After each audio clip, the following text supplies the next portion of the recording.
Capítulo 2. Carne e engrenagem. Parte 1.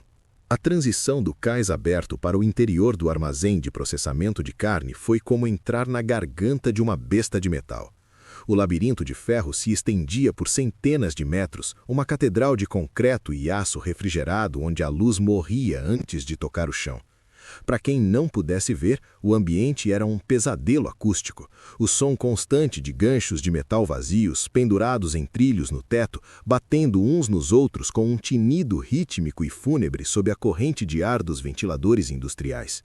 O frio intenso era palpável, uma lâmina invisível que cortava a pele e fazia a respiração de Frank Castle sair como pequenas nuvens de fumaça fantasmagórica.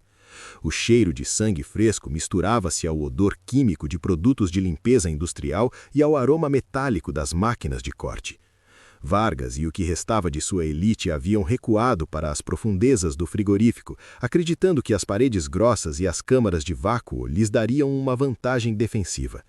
Eles não poderiam estar mais errados. Frank se movia entre as fileiras de carcaças bovinas congeladas que serviam como sentinelas silenciosas e macabras. Cada passo dele era calculado para ser mascarado pelo som das engrenagens da linha de montagem que ele havia religado propositalmente. Frank não queria apenas eliminar os soldados de ferro, ele queria desmantelar suas mentes antes de atingir seus corações. Ele iniciou a guerra psicológica. Utilizando um terminal de manutenção nos fundos do galpão, ele hackeou o sistema de som interno. De repente, os alto-falantes roncaram com interferência, e então as vozes começaram a surgir. Eram os pedidos de socorro dos próprios bandidos, gravados por Frank durante o massacre no cais minutos antes. "Por favor, Castle, não, eu tenho família!" gritava uma voz distorcida pelo alto-falante esquerdo. "Ele está nas sombras! Ele não é humano!" berrava outra, seguida pelo som seco de um disparo e o silêncio súbito. O medo se tornou tátil. No centro do armazém, os homens de Vargas começaram a girar em círculos, as armas trêmulas apontadas para as carcaças que balançavam. O som de seus próprios gritos ecoando nas paredes de metal criava uma desorientação sensorial completa. Eles estavam lutando contra fantasmas de si mesmos. "Cala a boca! Desliga essa droga!" gritou Vargas, sua voz falhando. "Ele está jogando com vocês! Ele é só um homem!" A lógica, outrora o pilar do treinamento dos soldados de ferro, não sobreviveu ao pavor absoluto que a silhueta de Frank impunha. Um dos soldados, com os nervos estilhaços e os dedos trêmulos no gatilho, avistou um vulto fugaz entre os ganchos de içamento e abriu fogo sem alvo fixo. O que se iniciou foi o fogo cruzado tecnológico, uma tempestade de energia que desafiava os sentidos. O som era estranhamente alienígena, distante de qualquer deflagração convencional. Um estalo elétrico agudo e cortante, e imediatamente seguido por um zumbido persistente de energia acumulada. A carga estática no ar era tão densa que o Frank sentia os pelos de seus braços se arrepiarem sob a jaqueta, enquanto a atmosfera ao seu redor se tornava eletrizada. Os rifles de pulso eletromagnético vomitavam luz de forma errática. Os feixes de plasma azul, vibrantes e letais, cortavam as carcaças congeladas penduradas no armazém como se fossem manteiga, deixando rastros de carne cauterizada e vapor. O calor emitido por esses disparos era tão extremo e concentrado que o microclima do local começou a transformar-se. O que antes era um ambiente de sub-zero tornou-se o cenário de uma chuva bizarra e morna, onde gotas de degelo caíam sobre os combatentes em meio aos clarões de luz azulada. Frank, mantendo a calma em meio ao vórtice de energia, estava flanqueando o grupo pela passarela de grade metálica superior quando o caos atingiu seu ápice físico. Um dos disparos perdidos de plasma, errando o alvo por metros, atingiu em cheio uma tubulação de resfriamento industrial que corria paralela ao teto. O impacto rompeu o isolamento, liberando um jato sibilante e violento de nitrogênio líquido diretamente na direção da passarela. O efeito foi imediato e catastrófico. O nitrogênio, em sua temperatura abissal, envolveu os suportes de aço da passarela, roubando-lhes toda a maleabilidade em segundos. O metal, fragilizado pelo frio extremo e submetido simultaneamente ao impacto das vibrações do combate, atingiu o ponto de ruptura.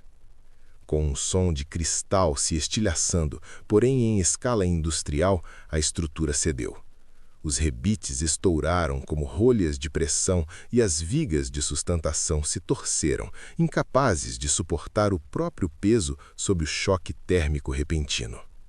Foi a queda do predador. Frank foi arremessado de uma altura de 4 metros.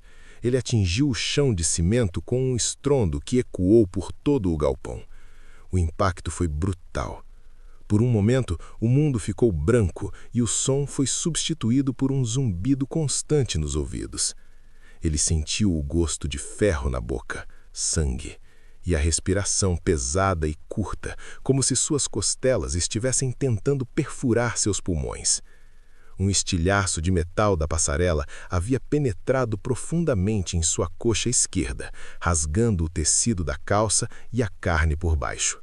Ele se arrastou para trás de uma prensa industrial de embalagem. A dor era uma chama branca queimando em sua perna, mas ele a isolou em um compartimento fechado de sua mente. Ele não tinha tempo para hospitais. Com movimentos mecânicos, ele retirou um isqueiro de alta temperatura e uma faca. Frank Castle não gritou. Ele apenas apertou os dentes com tanta força que sentiu a mandíbula estalar enquanto procedia para cauterizar a ferida ali mesmo, sob a luz azul intermitente dos disparos que continuavam no salão principal. O cheiro de carne queimada subiu, mas ele já estava de pé novamente, a perna esquerda mancando levemente, mas sua determinação intacta. "Eu ainda não terminei", ele rosnou, o suor frio escorrendo por baixo da máscara. Os soldados de ferro, encorajados pelo som da queda, começaram a se aproximar da prensa. Eles moviam-se com os rifles prontos, a luz azul das armas revelando seus rostos pálidos e suados. Eles achavam que haviam finalmente encurralado o animal ferido. Foi quando o cerco se fecha. Frank Castle sempre estava 3 passos à frente. Enquanto se arrastava para trás da prensa, ele não estava apenas fugindo, ele estava semeando o terreno. Ele havia retirado de seu colete pequenas esferas negras, minas de proximidade magnéticas. No momento em que os bandidos entraram no raio de detecção com seus rifles de alta tecnologia, as minas saltaram do chão, atraídas pelo imenso campo magnético das células de energia das armas. O som metálico das minas grudando nos canos dos fuzis, tink, tink, tink, foi o último aviso que receberam. "O que é isso? Tira isso de mim!" Antes que o criminoso pudesse articular a última sílaba de sua frase, o polegar de Frank pressionou o gatilho remoto com uma calma gélida. As minas ocultas não responderam com a detonação química convencional. Em vez disso, elas emitiram um pulso invisível de energia de alta frequência que saturou o ar instantaneamente. O efeito foi uma reação em cadeia devastadora nas células de energia dos rifles de pulso. As baterias de íon lítio e capacitores magnéticos entraram em fuga térmica imediata, transformando-se em brasas brancas e incandescentes que brilhavam através do chassi das armas, fundindo o metal e o plástico nas mãos dos usuários. "Larga a arma! Larga agora!" O grito desesperado de um dos soldados ecoou, mas o comando foi inútil. O superaquecimento foi tão súbito que as luvas táticas derreteram sobre a pele antes que eles pudessem abrir os dedos. Então, a pressão interna rompeu os invólucros. As armas explodiram em uma série de detonações secas, lançando estilhaços de cerâmica aquecida e circuitos fragmentados diretamente nos rostos dos criminosos.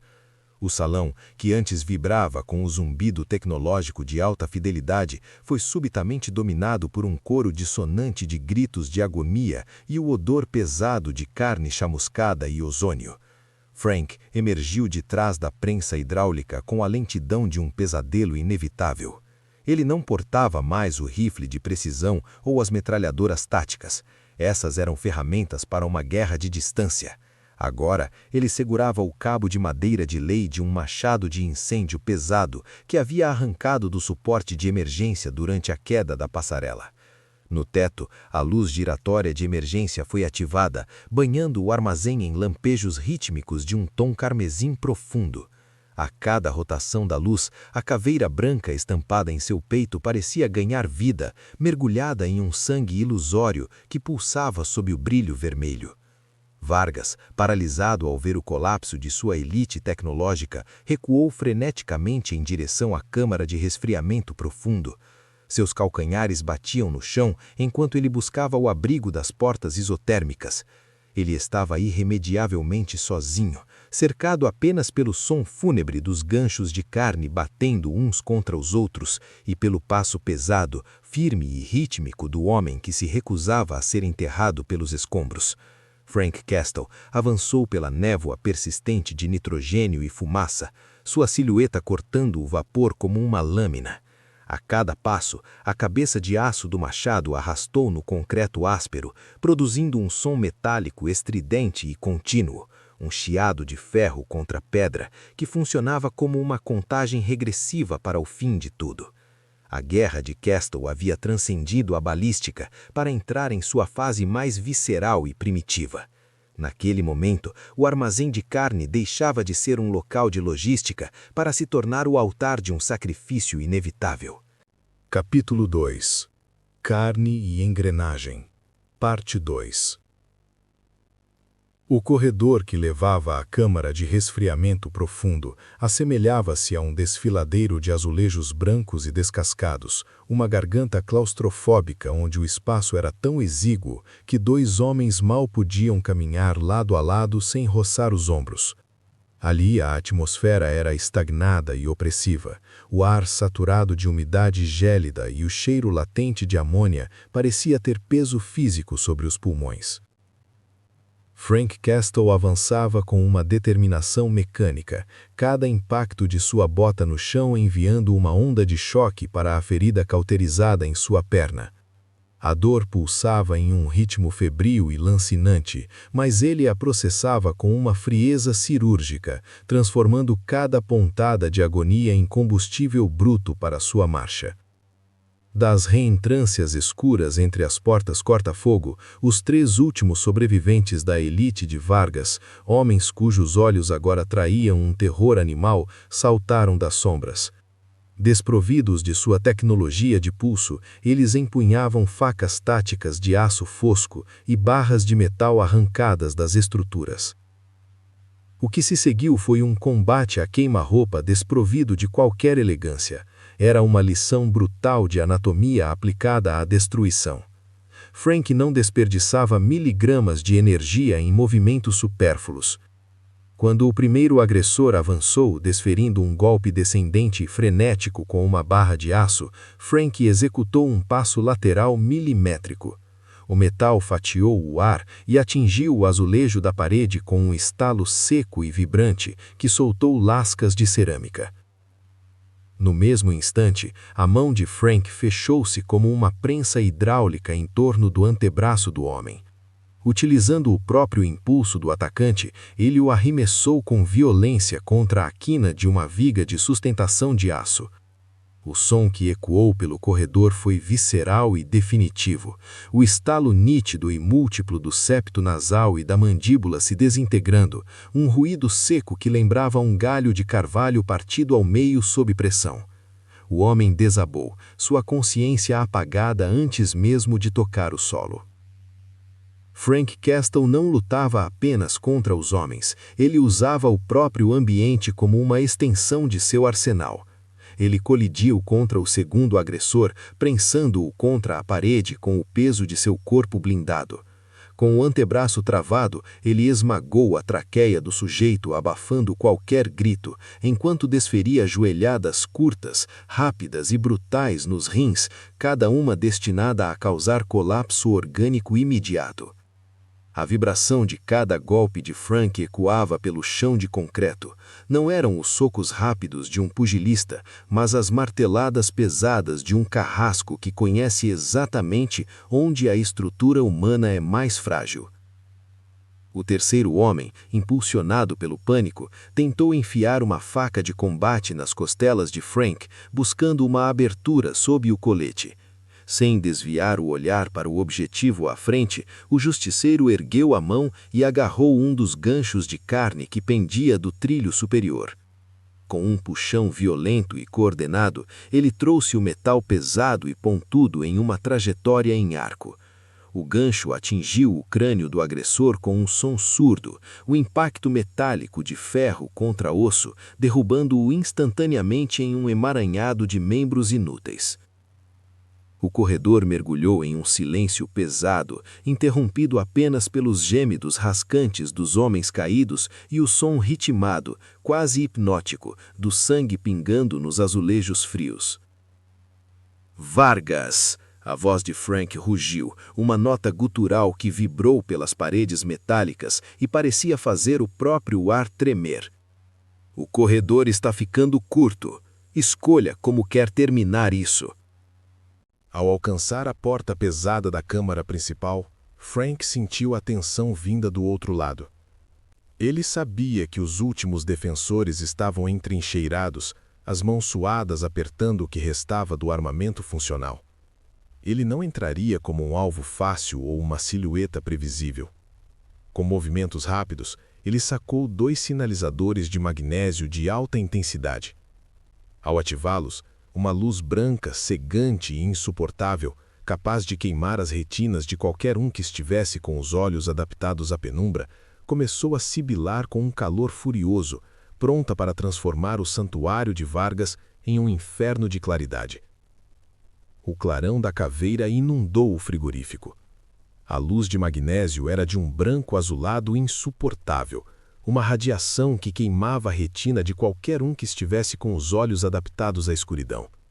Naquele segundo de cegueira absoluta para os criminosos, a luz projetou uma sombra gigantesca nas paredes de gelo, a silhueta de um homem com uma caveira branca reluzente no peito, avançando através da fumaça química. Frank era uma força imparável. Ele disparava sua .45 com precisão rítmica, atingindo os braços e pernas dos inimigos cegos, neutralizando-os antes que pudessem entender de onde vinha a morte.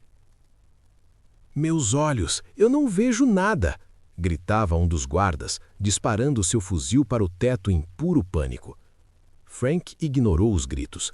Ele se moveu para a área de estoque, onde centenas de carcaças bovinas estavam penduradas. O local havia se tornado verdadeiro abatedouro. Usando táticas de guerrilha urbana, Frank zigue-zagueava entre os blocos de carne congelada que serviam como barreiras físicas contra os poucos disparos de energia que ainda riscavam o ambiente. Em um movimento de extrema frieza, Frank agarrou o corpo de um criminoso já abatido e o utilizou como um escudo humano. Os feixes de luz azul dos rifles de pulso atingiam o cadáver, cauterizando a carne morta com um chiado horrível, enquanto Frank devolvia o fogo por cima do ombro do defunto, limpando o caminho até o escritório elevado de Vargas.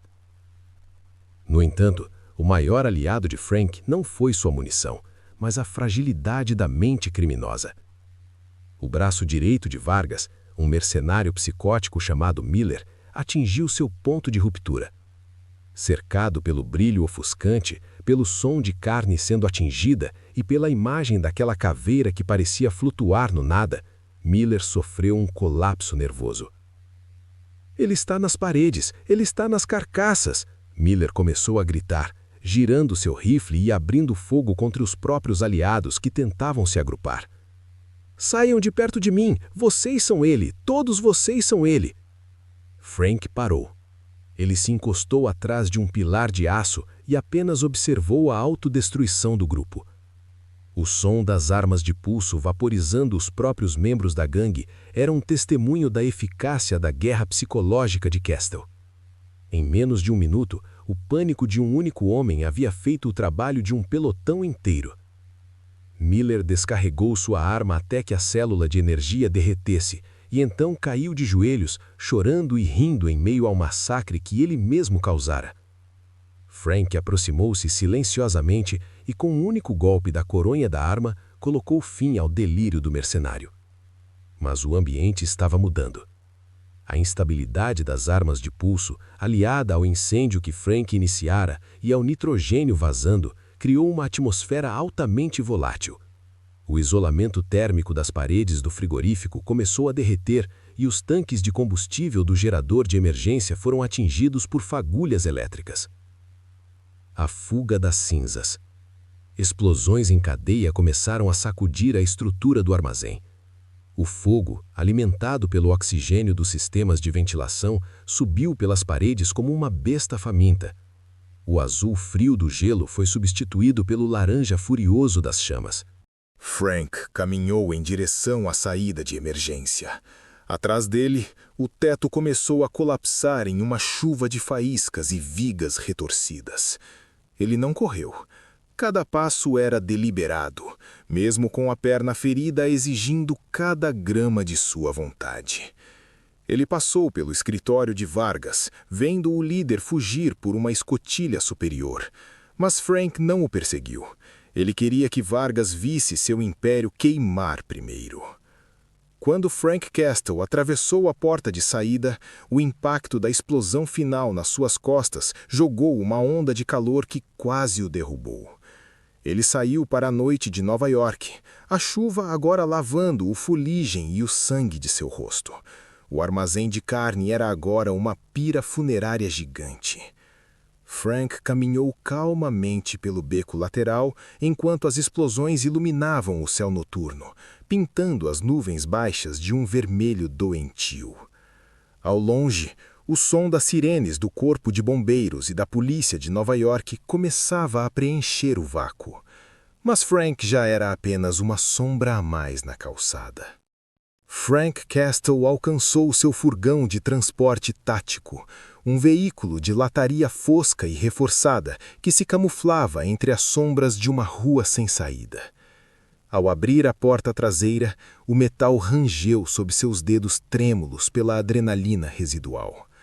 Sentou-se pesadamente no banco de aço frio, sentindo o peso do mundo e da guerra em seus ombros, enquanto soltava um suspiro longo, denso e carregado de cansaço acumulado.